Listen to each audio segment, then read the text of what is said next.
Hi everyone, Jessica here from Paper Ink Stamp and welcome back to another card making video. So today's card we're going to be using another of these stamp sets from Clearly Besotted. So we're going to be using the Gnome one like you, but we're also going to take the bench stamp from the Cuddle Bunny set because we're going to create a park scene. So we're going to do some stamping and some masking and then colouring in with some alcohol markers, and I thought that bench would just fit in perfectly with that theme. So the first thing I need to do is work out my scene, work out where my stamps are going to go and what's going to be in the foreground. Then I'll know what images that I need to stamp first and then create masks for. So the size card that I'm creating today is 4 1/4 by 5 1/2, and I've cut a piece of cardstock down just slightly smaller than that, and we're going to build our scene on here. So I took a very light pencil and just drew kind of a hill in the background so I could see exactly what was going to be in the horizon, what's going to be, like I said, in the foreground. And I'm just taking out the stamps that I want to use and I'm just laying them down, like I said, just to visually in my head work out what I need to stamp and mask first. So you can see that I've got those trees in the background, so I'm actually going to stamp 3 of those.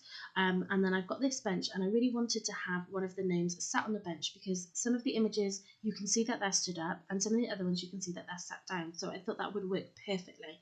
So I'm going to take the gnome that's holding the balloon. She's going to be sat on the bench, and then she's going to be waiting for one of the other gnomes that's going to be walking across the card to come and sit with her. But I also wanted to use one of these pairs of gnomes. They're holding the love heart. I thought that was really cute. And they're going to kind of be in the background just a little bit more, just kind of doing their own thing. I wanted to fill up the scene a little bit more, have a little bit more going on. And I think this does turn out really well.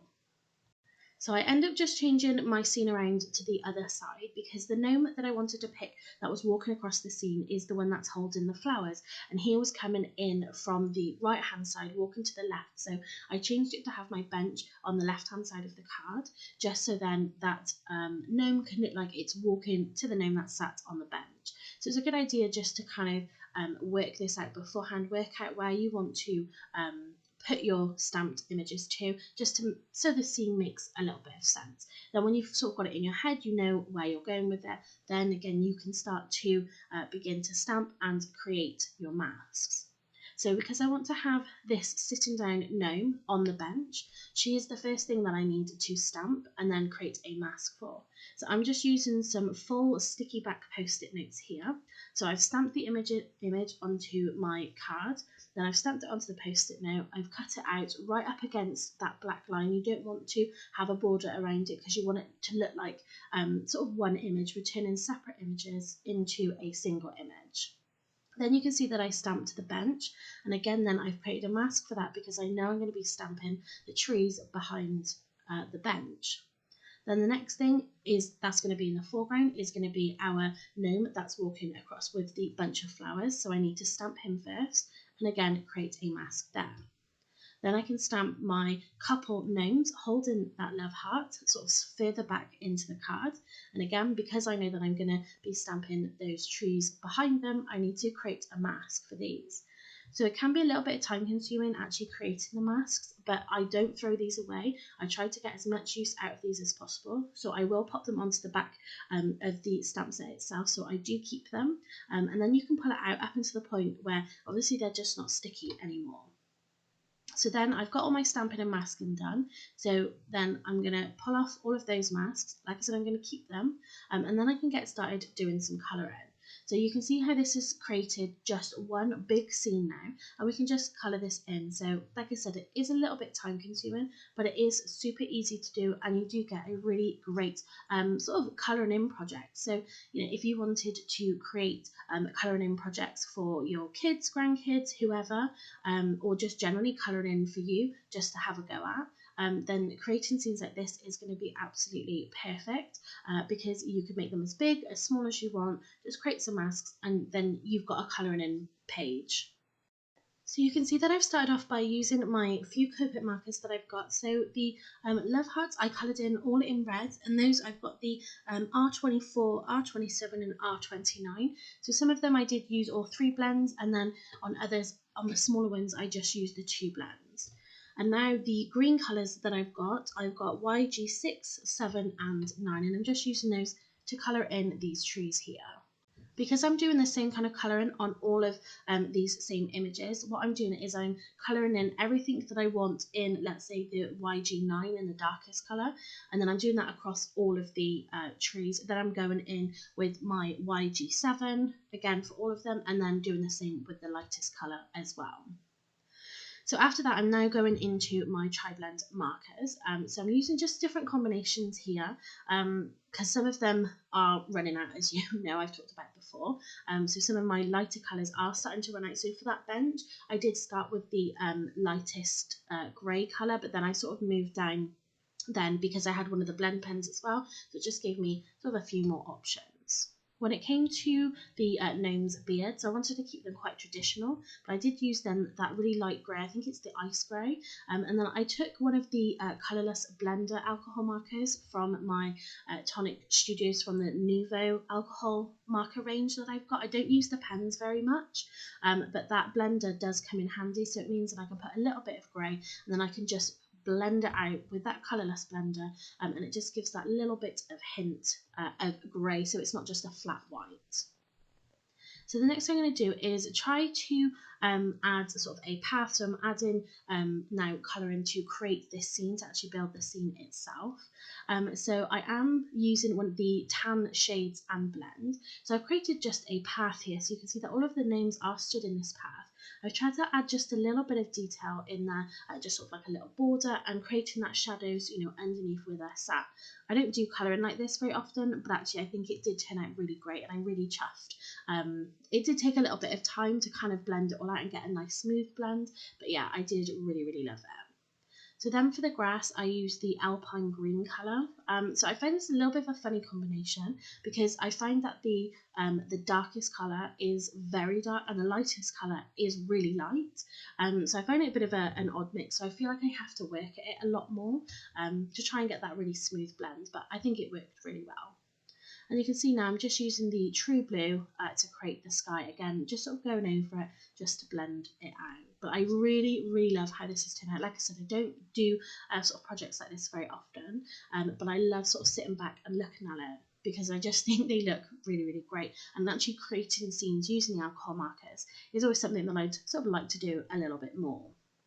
So now I've actually got my main project done. So that did sort of take a little while. I had something playing in the background, so it didn't really bother me too much. But obviously we've kind of sped through it at high speed. I don't colour that quick.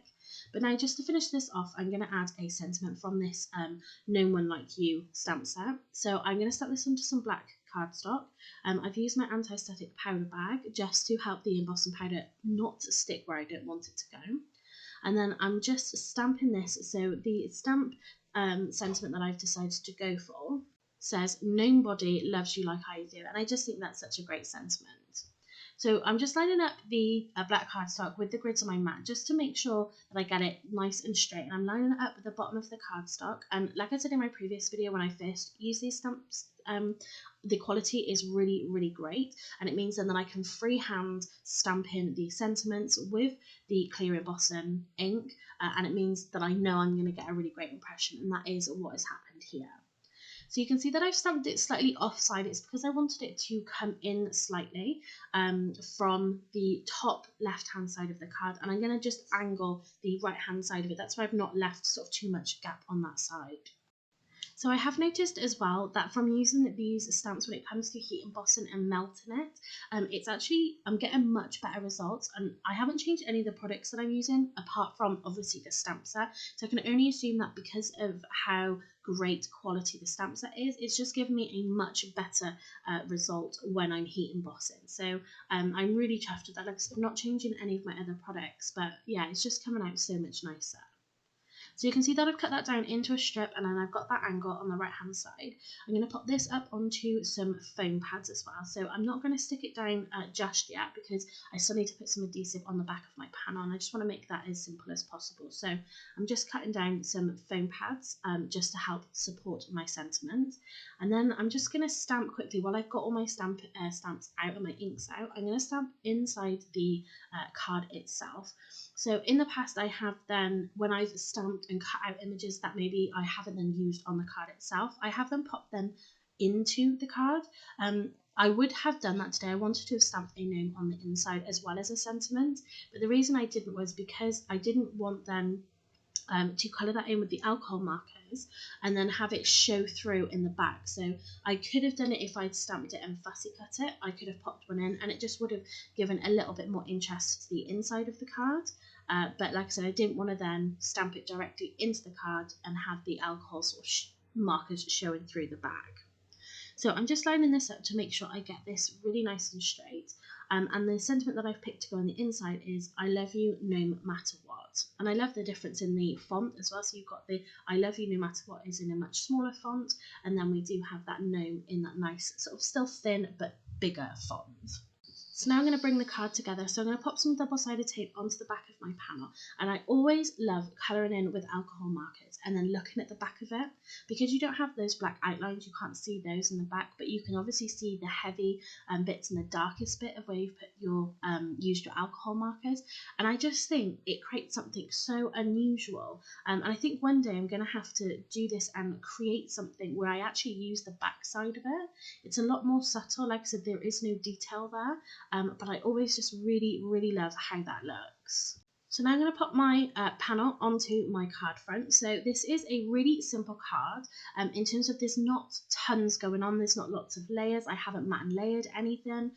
It's sort of more of a one layer card just with that additional sentiment. And that's kind of what I wanted it to be. I want the main focus to have been the actual sort of scene itself. But this was still quite labor intensive because obviously, you know, colouring in with the alcohol markers, getting those shadows, smoothing it all out and everything. Again, that is quite a time-consuming process, but I still think just that final look of the card, I just think it was really, really worth it. So the last thing I want to do, just to really finish this card off and add just something a little extra, because this is quite cartoony, is I'm going to add some white gel pen, and I am going to kind of use it in lots and lots of areas, as many areas as I possibly can, just to kind of finish off, like I said, that sort of cartoony kind of look. So I'm just doing sort of a combination of dots and sort of lines and curves, first of all on these love hearts. So I'm just doing it all in the same area because I've done my shadows in the same area. My highlights, again, are going to be in the same place. So I'm just sort of doing it, I'm curving it to follow the sort of design of, you know, what it is. So on these trees, again, I'm doing it curved to give the illusion then, and it's sort of rounding off that image. But again, so just trying to do it in the same places across all of the same images. So I've done it along the trees. I'm going to do it along all of the love hearts. I'm going to do the gnome's hats, the shoes of the one that's sitting down. I'm going to do a little bit on the bench as well. So I want to make sure that it kind of makes sense where I'm doing it. So again, I'm just following where I've done my highlight section. So where I've coloured in the lightest alcohol markers, I'm going to kind of just put them in those places where then the sun is going to bounce off. So I'm not going to add any other embellishments or anything to this. I think it's great how it is. And again, just adding then those white lines on it, I think that just finishes it off really nicely.